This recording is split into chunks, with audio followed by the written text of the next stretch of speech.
Friends, थोड़े दिन पहले मेरे को मेरे सीए का फ़ोन आया क्योंकि आईटीआर फाइल करनी थी। मेरे सीए ने मेरे से एक क्वेश्चन पूछा। वो क्वेश्चन उस वक्त तो मुझे नॉर्मल क्वेश्चन लगा। जब मैंने उसको ध्यान से सोचा तो मुझे लगा ये क्वेश्चन तो बहुत ही वैलिड है। और वो क्वेश्चन ये था, मेरे सीए ने बोला कि सर ऐसा क्यों होता है, मैं बहुत लोगों की आईटीआर फाइल करता हूँ और बहुत सारे ऐसे ट्रेडर्स हैं जो लॉस में ही रहते हैं। यहाँ तक कि उन्होंने मुझे एग्जैक्ट नंबर तो नहीं दिया, बट फिर भी आउट ऑफ 1000 मैं बोलूँ। Hello friends, hi, this is Ashish. कैसे हैं आप लोग? आज बात करेंगे बहुत ही इंपॉर्टेंट टॉपिक पे। आप देख रहे होंगे मैं साइकिलिंग कर रहा हूँ। आज साइकिलिंग करते करते आपसे बात करूँगा, कोशिश करूँगा नॉलेज शेयर करने की, और बहुत ही इंपॉर्टेंट टॉपिक पे बात करेंगे आज।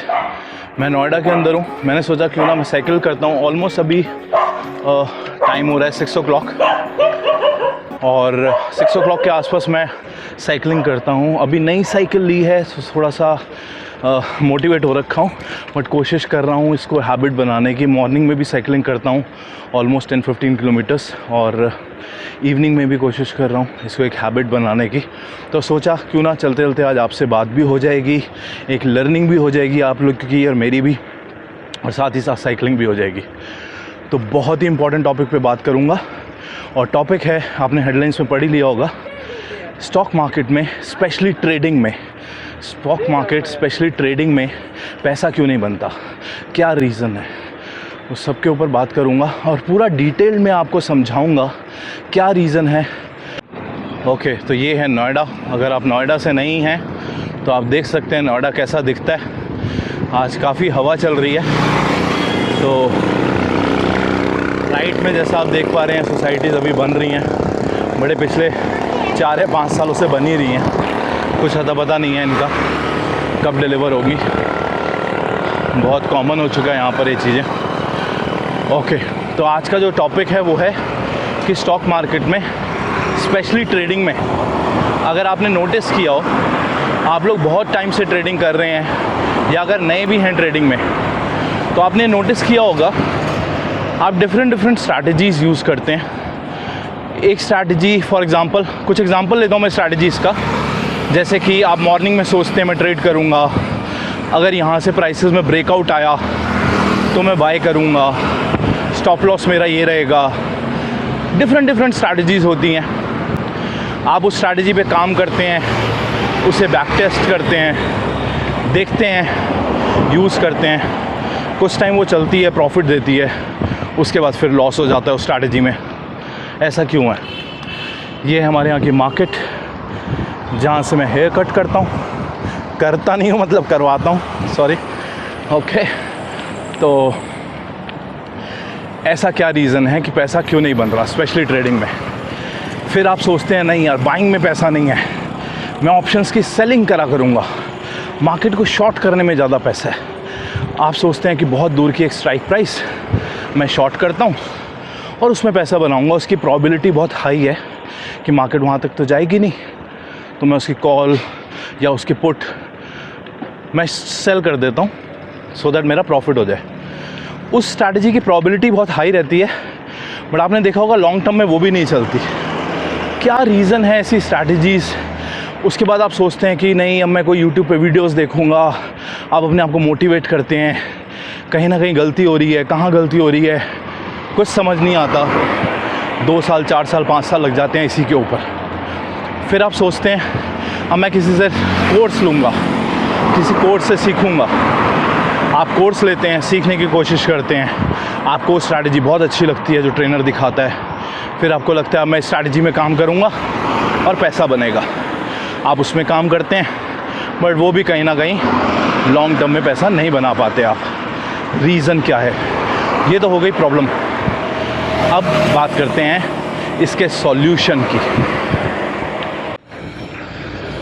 ये सोसाइटी जो आप देख पा रहे हैं काफ़ी अच्छी सोसाइटी है, मेरे घर के पास ही है, अगर आपको दिख रहा हो राइट साइड में। प्राइस जो है इसका ऑलमोस्ट 8,000 पर स्क्वायर फिट। तो अगर किसी को प्रॉपर्टी में यहाँ पे घर लेना है तो मुझे बताइएगा, मैं प्रॉपर्टी का बिज़नेस भी साथ साथ ट्रेडिंग के स्टार्ट कर लूँगा। नहीं, आई एम जस्ट किडिंग। तो हाँ, प्रॉब्लम क्या है? प्रॉब्लम तो हमने डिस्कस कर ली, अब बात करते हैं उसके सॉल्यूशन की, जो कि बहुत ही इंपॉर्टेंट है। पहले तो आप मेरे को कमेंट में ये बताइए कि आपने ये सब जो मैं बात कर रहा हूँ मैं क्यों कर रहा हूँ, सो दैट मैं आपसे कनेक्ट कर पाऊँ और मुझे पता है ग्राउंड लेवल पे क्या रियलिटी है, लोग पैसा क्यों खोते हैं। क्यों पता है? क्योंकि मैं भी उन्हीं चीज़ों से निकल कर आ रहा हूँ, मैंने भी उन्हीं रीज़न से पैसा खोया है और अब उन्हीं से मैंने सीखा भी है कि क्या ऐसा रीज़न है क्यों पैसा लोग खो रहे हैं और क्या करना चाहिए हमें। फ्रेंड्स, थोड़े दिन पहले मेरे को मेरे सीए का फ़ोन आया क्योंकि आईटीआर फाइल करनी थी। मेरे सीए ने मेरे से एक क्वेश्चन पूछा। वो क्वेश्चन उस वक्त तो मुझे नॉर्मल क्वेश्चन लगा, जब मैंने उसको ध्यान से सोचा तो मुझे लगा ये क्वेश्चन तो बहुत ही वैलिड है। और वो क्वेश्चन ये था कि सर ऐसा क्यों होता है, मैं बहुत लोगों की आईटीआर फाइल करता हूँ और बहुत सारे ऐसे ट्रेडर्स हैं जो लॉस में ही रहते हैं। यहाँ तक कि उन्होंने मुझे एग्जैक्ट नंबर तो नहीं दिया, बट फिर भी आउट ऑफ 1000 मैं बोलूँ 1 या 2 ट्रेडर्स ऐसे होते हैं जो प्लस में होते हैं, out of thousands, not even 100 I am saying. So ये जो परसेंटेज है कि लेस देन 1% लोग हैं जो पैसा बना पाते हैं। इसका क्या रीज़न है? लेकिन जब मैं उनके इन्वेस्टमेंट्स देखता हूँ तो इन्वेस्टमेंट्स में फिर भी वो प्लस में होते हैं, पॉजिटिव साइड होते हैं। ट्रेडिंग में, फ्यूचर एंड ऑप्शंस में पैसा नहीं होता है, लेकिन इन्वेस्टमेंट्स में प्लस में रहते हैं, चाहे वो थोड़ा प्लस में हो बट पॉजिटिव होते हैं एटलीस्ट। सक्सेस रेट मतलब उसका मैं ये नहीं बोलूँगा 100% है, बट हाँ 30-40% लोग जो उनके पास आईटीआर आती है वो प्लस में होते हैं। तो उसका क्या रीज़न है? अगर आप ध्यान से सोचिए, मैंने उनसे क्वेश्चन पूछा, मैंने कहा क्या जो आप लोग नेगेटिव में रहते हैं क्या वो बहुत कम ट्रेडिंग करते हैं? क्या ये चीज़ उनमें कॉमन है, या जो बहुत ज़्यादा इन्वेस्टमेंट्स करते हैं? मतलब क्या रीज़न क्या, आपको क्या लगा? तो उन्होंने मेरे को बताया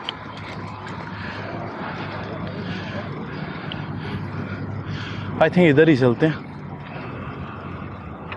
तो उन्होंने मेरे से बोला कि ऐसा नहीं है कि जो लोग के पास बहुत कम कैपिटल है वो लॉस में होते हैं, जो बड़े बड़े कैपिटल्स, करोड़ों रुपए के उनके टर्नओवर्स हैं, वो भी लॉस में रहते हैं, और कई बार बहुत छोटी सी कैपिटल से भी लोग पॉजिटिव साइड होते हैं। तो capital is not the criteria आपका पॉजिटिव या नेगेटिव में आने का। तो क्या रीज़न है? उन्होंने मेरे से पूछा। सी गाइस, अगर आप इस चीज़ को आप ध्यान से समझिए, उन्होंने बोला इन्वेस्टमेंट्स में पैसा है फिर भी लोगों के पास, लेकिन ट्रेडिंग में नहीं है। और उसका सबसे बड़ा रीज़न आप जानते हैं क्या है? उसका सबसे बड़ा रीज़न है कि जब आप कोई इन्वेस्टमेंट्स करते हैं, अब इस चीज़ को ध्यान से सुनिएगा, जब भी आप कोई इन्वेस्टमेंट करते हैं आप डिफरेंस देखिए इन्वेस्टमेंट और ट्रेडिंग में क्या होता है। क्योंकि trading is all about maths, trading is all about maths.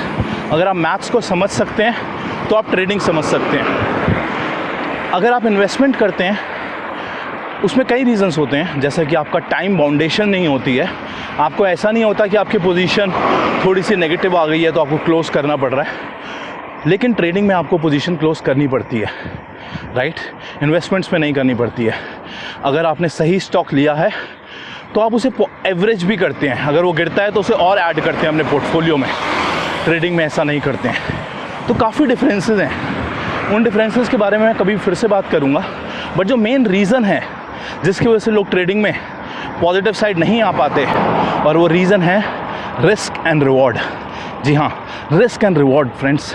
अगर आप ध्यान से इस चीज़ को समझने की कोशिश करें ना, जब आप इन्वेस्टमेंट करते हैं, अब इस चीज़ को ध्यान से सुनिएगा, जब आप इन्वेस्टमेंट करते हैं, कोई भी स्टॉक्स अपने पोर्टफोलियो में लेते हैं, तो बाय डिफ़ॉल्ट, मैं बोल रहा हूँ बाय डिफ़ॉल्ट, आपका रिस्क एंड रिवॉर्ड जो होता है वो ग्रेटर देन 1 होता है उसमें। जी हाँ, ग्रेटर देन 1 होता है। कैसे? यहाँ से फिर से एक टर्न ले लेते हैं। मैं मेन साइड नहीं जा रहा हूँ रोड के, क्योंकि वहाँ ट्रैफिक बहुत होगा, आपसे बात भी नहीं हो पाएगी। तो यहीं पे मैं सोच रहा हूँ 2-3 राउंड्स ले लूँ, किसी दिन फिर आपको दूसरे एरिया की तरफ लेके चलूँगा और दिखाऊँगा नोएडा कैसा है। तो जैसा मैंने आपको बताया, जब आप इन्वेस्टमेंट्स करते हैं तो आपका by default risk and reward greater than 1 होता है। और वो क्यों होता है? क्योंकि फॉर एग्जांपल आपने 10 स्टॉक्स अपने पोर्टफोलियो में लिए, कितना चांस है कि वो स्टॉक ज़ीरो हो जाएगा? आपने 200 रुपये का स्टॉक लिया, 100 रुपीज़ का लिया, 500 रुपीज़ का लिया, अब उसकी क्या प्रॉबिलिटी है कि वो स्टॉक ज़ीरो हो जाएगा? The probability is less than 1%। क्यों? अगर आपने देखा होगा अभी स्टॉक मार्केट में ऑलमोस्ट 5,000 से ज़्यादा कंपनियां लिस्टेड हैं, 5,000 से ज़्यादा कंपनियां लिस्टेड हैं। और ऐसी सिर्फ 1 या 2 या 5 कंपनियां ऐसी होंगी जो ज़ीरो हो जाती हैं, जैसे कि किंगफिशर, DHFL, बहुत ही कम है। लेकिन तो उनका नीचे जाने की प्रोबेबिलिटी क्या है? मान के चलता हूँ आपने कोई स्टॉक 100 रुपीज़ पे लिया, कितना गिर जाएगा वो? 80 रुपीज़, 60 रुपीज़, 50 रुपीज़, आपकी कैपिटल 50% हो गई। लेकिन ट्रेडिंग में आपकी कैपिटल ज़ीरो हो जाती है। अगर वो लॉस में ट्रेड गया, आपने उसको पोजीशन को ख़त्म नहीं किया, तो आपका पूरा कैपिटल ख़त्म हो सकती है। आपका जो रिस्क एंड रिवॉर्ड है बाय डिफ़ॉल्ट वो हमेशा लेस देन 1 रहता है ट्रेडिंग में। अब आपको ये करना है कि उसको ग्रेटर देन 1 किस तरीके से बनाया जाए। इन्वेस्टमेंट्स में वो रिस्क एंड रिवॉर्ड अपने आप काम करता है।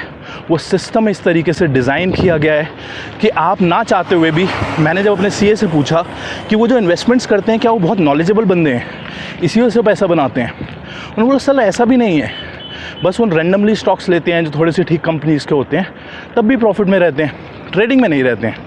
और उसका रीज़न ही यही है। अगर आप देखें तो ऐसा नहीं कि उनको इन्वेस्टमेंट्स में नॉलेज है, ट्रेडिंग में नहीं है, ना ही उनका कैपिटल इतना है कि इस वजह से उन्हें लॉस हो रहा है। So capital is not the criteria, knowledge is not the criteria, the criteria is only risk and reward. अगर आप अपने रिस्क एंड रिवॉर्ड को फेवर में रखेंगे किसी भी तरीके से, तो आप ट्रेडिंग में भी पैसा कमा सकते हैं। बट प्रॉब्लम ये है, लोग हमेशा रिस्क एंड रिवॉर्ड से ज़्यादा स्ट्रैटेजीज़ को ढूंढते हैं। मुझे कोई ऐसी स्ट्रैटेजी मिल जाए जहाँ पे मेरे को 70% सक्सेस रेट हो, 80%, 90% सक्सेस रेट हो। Success rate will not make you money, the thing which will make you money is risk and reward. बहुत बड़े बड़े ट्रेडर्स हैं ऐसे वर्ल्ड में जो इस तरीके से ट्रेडिंग करते हैं। क्वांट ट्रेडिंग होती है, एल्गो ट्रेडिंग्स होती हैं, जो इस तरीके से ट्रेडिंग होती हैं। मैं आपको सीरियसली बताऊँ, वेदर कैसा है, जब बारिश होती है तो मार्केट गिरती है या चढ़ती है। जी हाँ, ऐसे ऐसे भी ट्रेडर्स हैं और वो भी पैसा बनाते हैं मार्केट के अंदर। यस, वो भी पैसा बनाते हैं। ऐसे ऐसे ट्रेडर्स मैंने देखे हैं। आज रिपोर्टर ने कौन से कलर की टाई पहनी है, अगर उसकी टाई ग्रीन है, वाइट है, ब्लू है, तो मैं पॉजिटिव साइड ट्रेड करूँगा। अगर ब्लैक है, रेड है या कोई और कलर है तो मैं नेगेटिव साइड ट्रेड करूँगा।